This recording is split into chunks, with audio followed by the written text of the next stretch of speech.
सदा माझे डोळा जडो तुझी मूर्ती,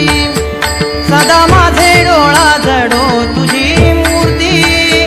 सदा माझे डोळा जडो तुझी मूर्ती,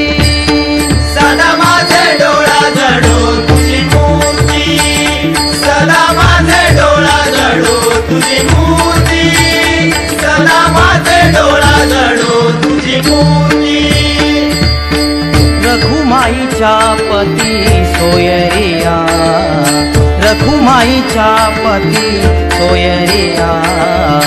रखुमाईच्या पती